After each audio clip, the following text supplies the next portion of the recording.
Tudo bem com você? Muito obrigada por ter vindo passar aqui para conversar comigo um pouquinho. E bem-vindo de volta ao Causa Nobre. Gente, hoje, para quem tá me assistindo e não tá só me ouvindo, eu estou simplesmente no canto da minha casa que mais tem planta. E foi de propósito. Então, se você tá só me ouvindo, eu espero que você esteja imaginando eu no meio de tanta planta que parece uma floresta. Sei lá, pensando na maior quantidade de planta que você consegue pensar. Eu tô aí, nesse lugar aí que você imaginou. E o motivo pelo qual eu fiz isso foi porque eu achei que seria perfeito para a temática que eu tô querendo abordar, que basicamente é a velhice.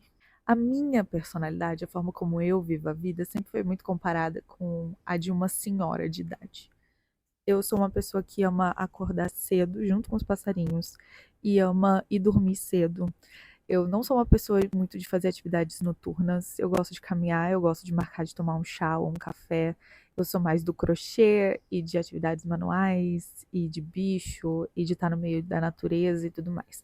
E aí acaba que eu sempre fui comparada com uma senhora. E por um tempo eu achava que isso seria muito chato, que eu seria uma pessoa muito careta por causa disso. Hoje em dia eu aceitei bastante que realmente essas são as coisas que eu gosto de fazer. Essa é a pessoa que eu sou. E eu só me coloquei nesse lugar como, sim, eu sou uma jovem senhora. O mais engraçado disso tudo é que calhou da vida me levar ao ponto de estar hoje trabalhando em um local em que eu lido com muitas pessoas idosas. Basicamente, eu diria que assim, 60% das pessoas com as quais eu lido no dia a dia e que eu atendo no meu local de trabalho são pessoas idosas, até por causa da natureza do trabalho que eu faço. E isso me trouxe e me deu a oportunidade de aprender muito, muitas coisas sobre a vida em si e sobre as pessoas. E recentemente me deu um estalo de que talvez seja porque eu particularmente não tenho pessoas idosas no meu círculo pessoal. Né? Meus avós já não estão mais aqui, então no meu dia a dia, antes de estar abrindo esse negócio, lidando com tantas pessoas idosas todos os dias, eu estava um tanto distante dessa faixa etária. E eu percebi o quanto que eu tô aprendendo. E que a gente devia estar tentando viver um pouco mais como essas pessoas, ou aprender e aplicar algumas coisas. E teve uma em específico que me chamou muita atenção, que é a que eu queria compartilhar hoje. Mas antes da gente chegar nesse ponto, eu quero deixar bem claro que eu não estou aqui para falar de tradição acima do progresso. Não estou aqui para falar vamos voltar para os tempos antigos, porque naquela época era muito melhor de forma alguma, tá bom? Eu vou trazer um aspecto da vida que eu percebi e que eu tenho gostado muito de tentar aplicar. E que às vezes a gente não para prestar atenção, tá bom? Então vamos lá. Quando a gente fala sobre a velhice, sobre estar assim com mais anos de vida, o que eu mais vejo as pessoas conversando sobre é o aprendizado de não se arrepender das coisas, que é muito importante, tá? É sobre como muitas vezes a gente vai priorizando o trabalho, priorizando o que as pessoas pensam, o que as pessoas acham que é mais importante pra gente, não o que a gente quer, e que realmente é aquilo que a gente não faz que traz esses arrependimentos pra gente no fim da vida. Né? Normalmente, quando a gente vê um filme, um seriado, qualquer coisa assim de pessoas de mais idade falando, ou até pessoas no fim da vida falando, essas são as principais coisas que a gente vê sendo discutidas. Mas, conversando com pessoas idosas que estão aí vivendo a vida ativamente todos os dias, eu percebi que essa questão de arrependimentos e de conquistas, na verdade, é uma das últimas coisas que eles falam sobre. Comigo, ao menos. O que eu mais ouço sair da boca de todas as pessoas idosas, e isso sendo pessoas com mais de 90, 80 anos, ou pessoas que acabaram de entrar nessa faixa, né, que estão com 60 e poucos anos, homens, mulheres, pessoas letradas, pessoas que estudaram e foram acadêmicas, ou pessoas que trabalharam ali na roça o dia inteiro, todo dia, durante toda a sua vida, e se dedicaram à sua família, é a vontade de conectar, é a vontade de criar conexões. O que eu mais ouço dessas pessoas é reclamações quanto à solidão. A solidão para as pessoas idosas vem muito de ver as pessoas ao seu redor partindo, as pessoas que são da sua família precisando focar em outras coisas. E eu vejo muito dessa falta, sabe? De contato humano, de conversa, de troca, de amizade, de uma comunidade em si. É muito doido pra mim cruzar na rua com pessoas idosas e elas pararem pra conversar comigo e ao final da conversa fala, eu tô muito sozinho. E é de partir o coração. Toda vez que eu paro pra conversar com essas pessoas, seja na recepção, esperando uma atividade começar, seja no meio da rua, seja no mercado, quase nunca elas falam comigo sobre conquistas. Quase nunca elas falam comigo sobre o que elas fizeram ou deixaram de fazer, sobre o que elas alcançaram ou deixaram de alcançar, o que elas têm ou deixam de ter. É sempre sobre as pessoas nas vidas delas. É sobre como tá o neto, o filho, a filha, sobre uma memória que tem com uma amiga, uma irmã, um irmão. É sobre as pessoas dali mesmo, o quanto fulano é muito engraçado, ou a dona Léo é muito divertida. Eles quase 100% do tempo estão conversando comigo sobre pessoas e conexões que eles tiveram. E isso também aparece muito na forma como eles elogiam. Com frequência, quando eu recebo algum elogio, nossa, essa saia que você tá usando ficou muito bonita em você. Você me lembrou uma roupa que a minha irmã usava muito quando a gente era novo, na minha época. Ou tal coisa, tal cheiro é muito gostoso, me lembra um bolo que eu costumava fazer, ou que eu fazia para fulano de tal. A gente tá vivendo a época que é a mais conectada de toda a história da humanidade. A gente com um clique pode falar com qualquer pessoa de qualquer lugar do mundo, pô. Isso é mágico, isso é muito incrível. Mas a gente também tá vivendo uma das épocas mais sozinhas e solitárias que a humanidade já viveu.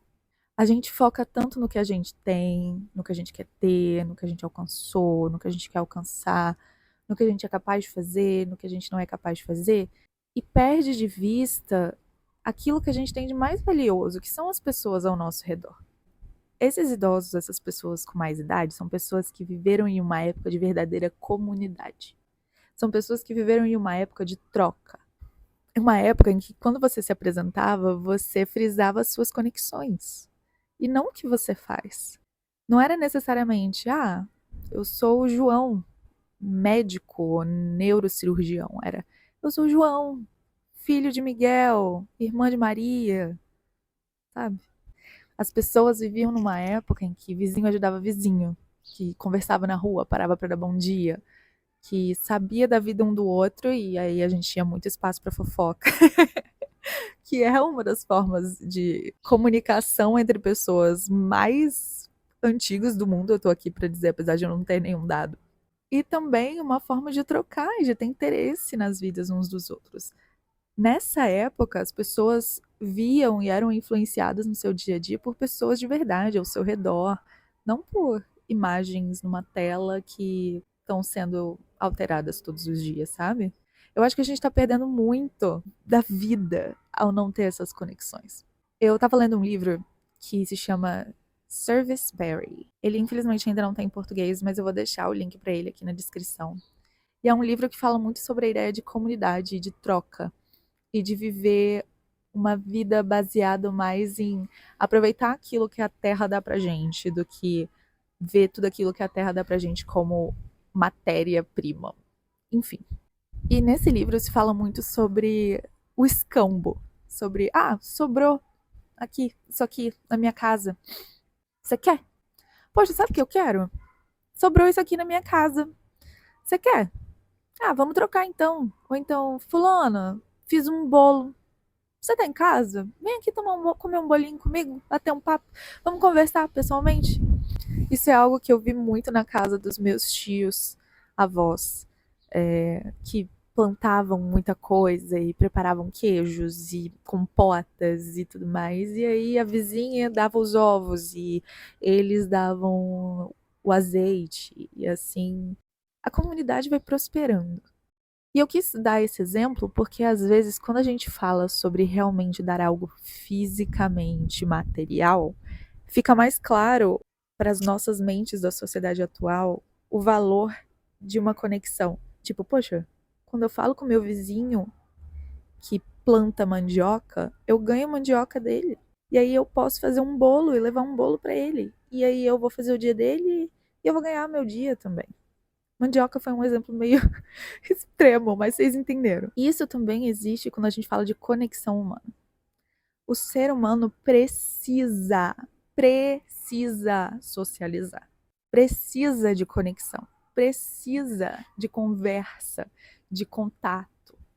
Isso é natural, isso é inato da gente. E é claro que o celular, quando a gente consegue conversar com as pessoas a tantos e tantos quilômetros de distância e conhecer pessoas do outro lado do mundo, isso ajuda pra caramba. E longe de mim falar que não. A maior parte das minhas amigas estão fora do Brasil hoje em dia. E uma das minhas melhores amigas da vida inteira não mora aqui onde eu moro. E eu não conheci ela pessoalmente. A gente se conheceu por causa da internet. E tem muito valor ali.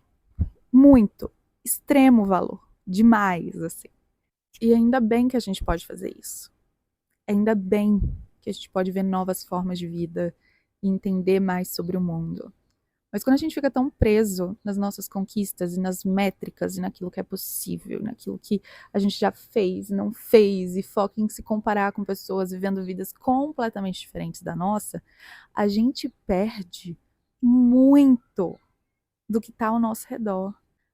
A gente perde a oportunidade de realmente viver a vida pelas nossas conexões, pelas pessoas ao nosso redor. Mas você aí que tá me ouvindo, tem como aumentar a quantidade de conexões que você tá fazendo fora do mundo conectado? Quando foi a última vez que você ligou para os seus avós e bateu um papo com eles e perguntou para eles uma história da época de infância deles ou algo que eles sentem falta? Quando foi a última vez que você sentou para fazer um jogo pessoalmente, assim, com seus pais, com sua família, conversar, trocar uma ideia, tomar um café durante o seu dia com as pessoas que estão ao seu redor e que talvez moram ainda na sua casa com você, talvez não? Quando foi a última vez que você marcou de sair com amigos só pra, sei lá, andar por aí? Você tá fazendo algum hobby? Você tem algum lugar em que você vai pra conhecer pessoas, pra encontrar pessoas? Se a gente deixar a nossa ambição, a nossa vontade de se provar, de ter, de ser, acaba nos privando de muito do que é a vida de verdade. Se você estava aqui no episódio anterior, talvez você se lembre que eu falei que aquilo que é da gente não é o que a gente tem, o que a gente consegue fazer, o que a gente consegue oferecer. É aquilo que a gente é. Se você é bondoso, se você é uma pessoa que tem um bom ouvido para escutar ou que traz conversas legais para a mesa. E esses pontos do nosso próprio valor aparecem mais quando a gente está falando diretamente com pessoas. Talvez você não esteja conseguindo perceber o seu próprio valor justamente por não estar tendo esse tipo de conexão e interação. E estar tão dentro de um mundo hiperconectado pelas métricas e pelo aquilo que são as aparências apenas. Um mundo onde, na verdade, aquilo que a gente tem, que a gente sabe fazer, que a gente consegue fazer bem, são os destaques da gente, são os nossos qualificadores. Eu tive a sorte de ganhar vários e várias avós e avós ao longo do trabalho que eu faço. De ter pessoas incríveis e conhecer pessoas maravilhosas e ouvir muitas histórias sobre as vidas dessas pessoas, tanto de hoje em dia quanto de quando elas eram jovens. E de ter trocas muito, muito boas. E isso foi o que mais me impactou. Eu espero que quando eu chegar nessa idade, eu tenha feito tantas conexões com pessoas que a solidão seja uma velha lembrança. E eu torço para que você também possa viver uma vida cada vez mais presente com as pessoas ao seu redor. Fica aqui então o meu desafio para você essa semana. Eu dei um desafio para você no último episódio. Espero que você esteja aí tentando fazer alguma coisa nova ou algo que você sempre quis fazer e não estava tomando coragem. Tá fazendo? Que eu tô vigiando vocês. O meu desafio para essa semana é o seguinte: se você ainda tem um familiar vivo que seja uma pessoa idosa, você vai fazer isso com alguma dessas pessoas. Se não, Vamos tentar descobrir aí alguma pessoa idosa em algum lugar com a qual você possa conversar, tá? Às vezes você vai numa padaria e encontra uma pessoa idosa à toa. Vamos tentar sair da nossa bolha nesse sentido. Mas eu gostaria que você parasse para realmente prestar atenção. Para conversar com uma dessas pessoas. Pede para te contar alguma história, alguma coisa que lembra, que acha que é muito importante, ou sei lá, às vezes você até lembra de uma anedota que a pessoa contou. E realmente presta atenção. Desliga o celular, bota o celular do lado, presta atenção no que essa pessoa tem a te dizer. Se é uma pessoa que gosta de fazer alguma coisa específica, tipo mexer em plantas, se oferece para mexer um pouquinho, para ter essa troca. E para perceber a quantidade de vezes que ela vai falar sobre pessoas na vida dela. Eu acho que talvez você aprenda alguma coisa muito gostosa nesse momento. E se surgir alguma coisa legal, sendo uma história, sendo alguma coisa engraçada ou um aprendizado que você teve, deixa aqui nos comentários desse episódio, seja no YouTube ou no Spotify, aonde quer que você esteja me ouvindo, me vendo. E eu prometo que eu vou trazer mais anedotas também à medida que eu for conversando com o pessoal super gente boa que colore a minha vida. Por hoje é isso. Um beijo e até a próxima.